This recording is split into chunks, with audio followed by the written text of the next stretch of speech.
Lindsay here, the Frugal Crafter. Today we're going to take a look at Holbein Watercolor paints because I had a lot of people ask me to review these. So about a month ago when I was doing a little birthday shopping spree on Amazon, I saw they had the set of 18 for $32 and I thought that was a pretty good buy because all the other size sets they had for 5 ml tubes had the tubes over $2 a piece, and these worked out to be about $1.87 a tube. So I thought, what the heck, I'm going to give it a try. It's not that expensive. And people had been raving about them. So my first impression when I opened this and started looking at the tubes was I was a little disappointed that most of these, well, I would say about 2/3 were composition mixes. They didn't have a pure pigment to them. But I thought, you know, okay, good to know, but I'm still going to review them and give them a fair shake, see how they mix out, because sometimes it's not really that big of a deal. But I want to let you know that if you're researching this set, I would definitely look at the colors and see if they're colors you'll actually use, because as I look at the swatch, the colors are nice, but there are colors that I wouldn't have purchased. Like I wouldn't have purchased the Cobalt Blue, I wouldn't purchase the Jaune Brilliant, or of course a white or a black. Those aren't colors I use that much, and I have so much white and black just from other sets. But the other colors are quite nice. The exception I take is Cobalt. Now that's a pretty color, but to me that looks more like a phthalo blue. It does not look like a true Cobalt. I believe it's a composition. I would much rather have had a French ultramarine or a true Cobalt in this set, because it's really hard to mix a good violet with that in the rose. I know there's a mineral violet, which is actually quite a unique color. That's really pretty. That's a single pigment color. It's very nice. But, you know, if you wanted to mix it, those two would give you a very grade violet. Like when I did my little split complementary chart here, because that was my most warm purplish blue, it really gave me a grade violet. It's a pretty color, but it's not the purple that I would want if I was trying to mix a rich purple. And then I started mixing a couple blues together, and the rose, I got a better purple, but it still wasn't exactly what I was after. So, you know, I just wanted to state that, because that Cobalt Blue does not look like a Cobalt to me. It looks more like a phthalo or something. It's odd. But I did get a really pretty brown with these primary colors, and it seemed like they mix really well, really brightly and cleanly, and that's good. So that was my concern about having the mixed pigments. Maybe they wouldn't mix very well, but they did. They did mix very well, except for that not being a blue that leaned towards red.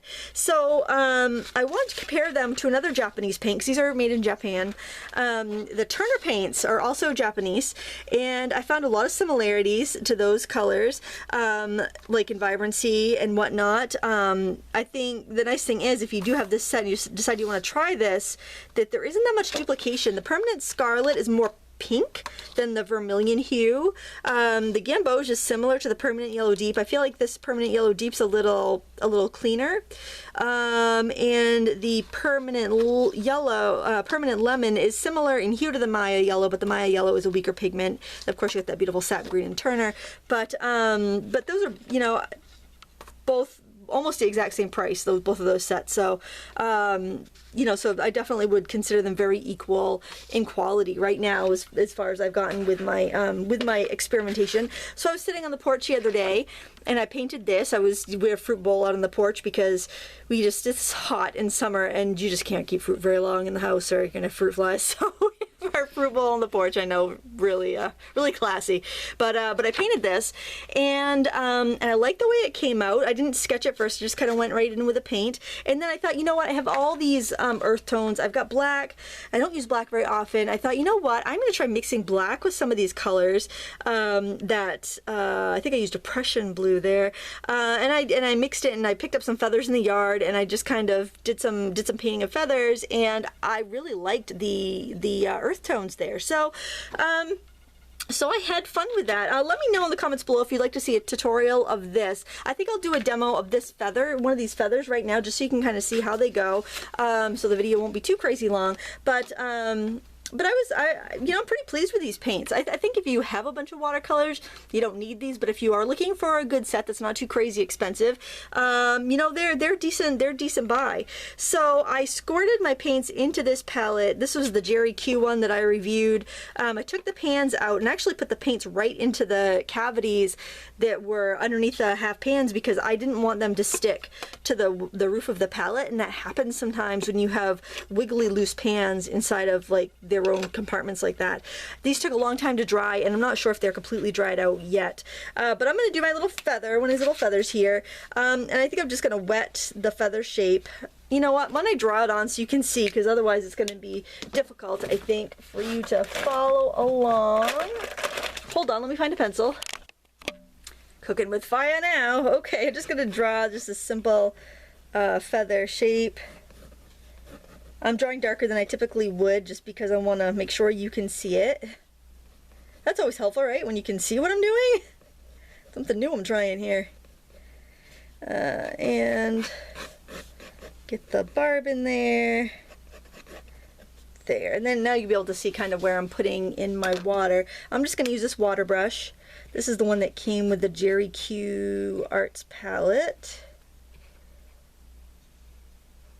Just going to wet the... I'm leaving a little bit of a dry slice where the barb is in the center, just so I get a little definition there. Might turn this into a bookmark or something. Feathers are very popular right now, so what the heck, we'll do that. Now I'm gonna do some mixing. I'm actually gonna use black. Okay, it does seem like my colors have solidified in there. That's good, because I was like, oh boy, these are gooey, and I don't like to paint from the gooey paint if I can help it. Let me grab some of these browns. That's a burnt umber, I do believe. Got a burnt sienna. Earth tones are really nice in here. Earth tones should always be nice because they're cheap. Earth tone pigments are usually pretty cheap. And I think I used Prussian Blue, which I think is up here. Let's see. I think that's what I used. Boy, I'm not sure now because I get thrown off by that, what they're calling... That's what they're calling Cobalt. That does not look like Cobalt to me. Can you see that? It looks so similar to the Prussian Blue that I feel it's almost like a wasted color. They should put a, I wish they would put an ultramarine in that kit, because their Cobalt, I don't know, lost something in the translation or something, because it doesn't look like a Cobalt that I am used to. So I don't want to put the colors in like raw, so I'm going to mix some of these colors. And when you do have a nice quality paint, you can mix your colors quite a bit without getting mud, which is nice. Now, but it doesn't mean that if your paint isn't really awesome, it doesn't mean that you're not going to make good paintings at all. You just might have to be very careful when you mix, or use a little bit more straight out of the tube. But I would usually find that even with my lesser expensive paints, like my koi, I will still mix them down, because I find that a lot of colors look very unnatural when you take them right out of the tube, and if you just kind of kill them down with another color, you get a much nicer look. Okay, I want to wet that a little bit more so you can see the flow of the color. Kind of pull a little bit of water. Not that earth tones are going to flow as much as other colors, but we'll swatch out some other colors. You can see how well they flow too. I should have left a few gaps so I could have some breaks in the feather. You can see some pretty granulation there from our browns and blacks, maybe from that yellow ochre. I can't really tell if that's, I think, yeah, that's granulating a little bit.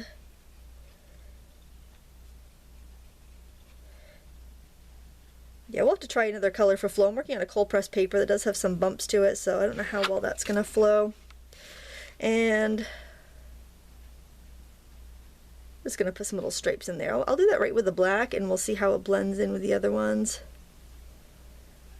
And this is just Fabriano's studio paper, not very expensive.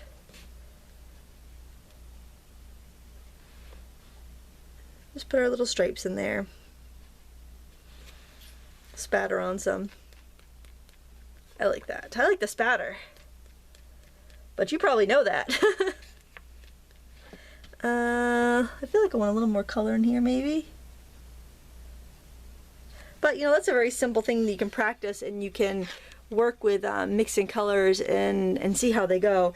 Now, let's see, did I do much? I did mix a bunch of greens with what I had there, and I was happy with the amount of green, with the different types of greens that I could get. What else did I do? Oh, yes, the fruit bowl.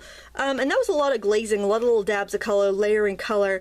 I was working outside, so it was really warm, so I'm not sure if I did this in the studio, if I would get the same look because my paint was drying so quick. I had a lot of kind of like linear, kind of sketchy lines in here just because everything was drying so fast. But let's just take another piece of paper here, and I was making a block today, and I could not divide 14 inches by 3. It was very troublesome, and so I kept guessing, like, I want to divide this 14-inch long paper into thirds. It was very sad. So I had a few mistakes, and that's what we're working on today. So let's wet an area and see how well it flows. Let's grab a color that should be pretty transparent and movable. Grab this rose madder here. Oh yeah, that flows pretty well. You can see that, because that's a big complaint that I hear from people, is that their paint just won't flow like mine. If we're doing like a demo or I'm like wetting a petal and dripping the paint in, that the paint won't flow. Can you see how wet that is? It's really shiny. That's what your paper should look like when you're trying to get a really flowy effect. Let's do this phthalo green, because that's also a very stainy, flowy color. And sometimes a paint won't flow very well because it's got a lot of filler in it. I don't feel like these have a lot of filler in them. They seem to be very vibrant. Let's try this violet. I like that color a lot. It's a really almost like a grapey mauve color. It's a very pleasant violet. Sometimes your violets are very garish, but I think this is really quite pretty. Maybe try one of those crazy blues. let's try the Cobalt Blue. It's not cold. It doesn't look like cobalt to me. I feel maybe I'm mistaken, but to me cobalt should be a warmer color. Is that flowing pretty well? I don't want to push it with my brush. I want to let it do its thing. Maybe if I just put a lot more on there and let it run a little bit. Yeah, I feel like they flow reasonably well. I like the earth tones. So let's look at our feather again, because it's starting to granulate and get kind of purdy. I don't know if you can see that very well. Tell you what, let me pause the video and dry this, and then we can see how much it granulated. You know, now that it's dry, I'm not really seeing the granulation that I thought it was. I think I was probably just seeing the texture of the paper, to tell you the truth. So let's take some of these colors and do a little glazing on top. Bring back our little stripes a little bit. See how that works. I feel like the colors are nice and transparent. Even these earthy ones, which typically the earth colors aren't terribly transparent, but I feel like I'm just gonna go. I'll go off. Look at that. You could see that, you could clearly see, and I did have that very light, but you could definitely see where it was a feather and where it isn't. So I feel like that they're nice and transparent. Now the bottom line is, if you already have a bunch of artist watercolors, I don't think these are going to do anything significantly awesome for your life. I don't feel like I wasted my money on these, though. I mean, they'll get used. Some of the colors, though, are not ones that, I mean, I'll have to get creative and think of ways to use them, because Jaune Brilliant, or I don't even know if I'm saying that right, Jaune Brilliant is not a color I like. I don't like to use that for skin tones because it's too opaque and I feel like it muddies everything. And that's across brands. I've used it for a couple different brands because it's thrown in a lot of kits. I just think it's kind of a waste. But I don't know, if you guys have a great idea for using Jaune Brilliant and you want to tell me, please do in the comments below. I like to learn. I would like to figure out what in the heck I can do with that color. I was using that from a different set the other day, and I was just, oh, it just made my portraits look so dull, and I was not impressed. But oh, and you can see that they lift pretty well, at least that while earth tones do tend to. But I did have some blue in there, and it still lifted pretty well. So that's good. This is a Fabriano studio paper. It doesn't tend to lift that great anyway. So I was pretty impressed with that if you want a liftable color.